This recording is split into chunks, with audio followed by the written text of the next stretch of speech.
Tara Reade's sexual assault allegation against her former boss, Joe Biden, has not been proven.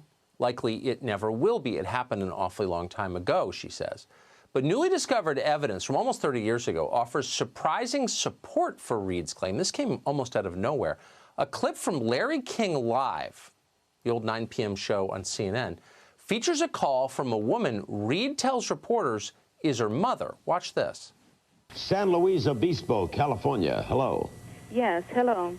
I'm wondering what a staffer would do besides go to the press in Washington. My daughter has just left there after working for a prominent senator and could not get through with her problems at all. And the only thing she could have done was go to the press, and she chose not to do it out of respect for him.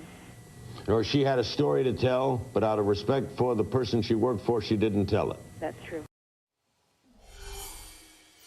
Huh. That's fascinating. Rich McHugh is a longtime reporter who's been on this story and a lot of big stories. He joins us tonight. Rich, thanks so much for coming on tonight.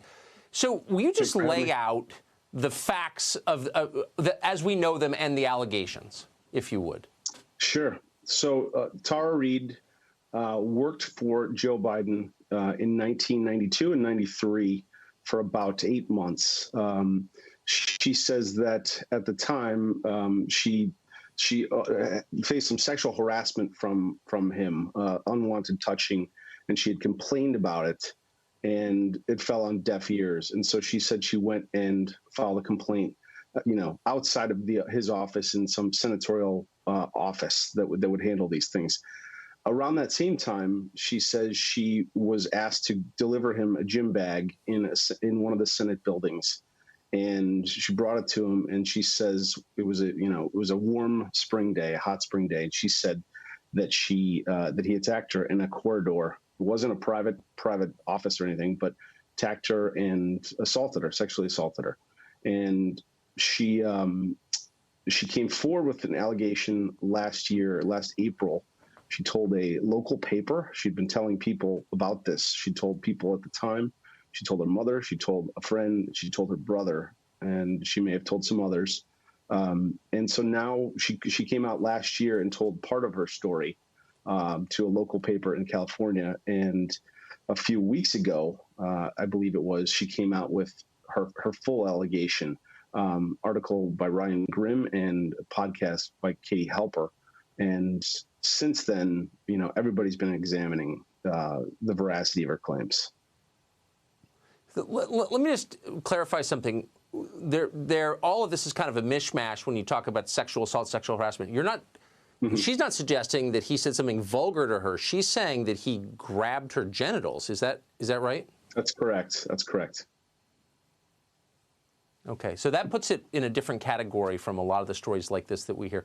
Really quickly, tell us about this call to Larry King. Where did that clip come from? So she had told me about this. I said, in the process of reporting this, she came and said, I was you're always trying to figure out how to, if you're investigating how to kill a story. And if you can kill it, then you don't do it. And I was always trying to track down this clip. And without working at CNN, I couldn't go in there. Today, a enterprising PhD student, a woman, sent a note to myself and to Ryan Grimm saying, "Hey, I think I found it." And I think Ryan he probably responded to her quicker than I did. And so we got to this moment this afternoon where we both realized that there was this video was found. And he published it. We actually talked, but he published the story, and the rest is history.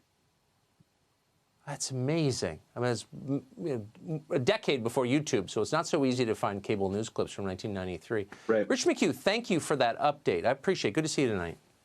My pleasure. Thanks for having me on.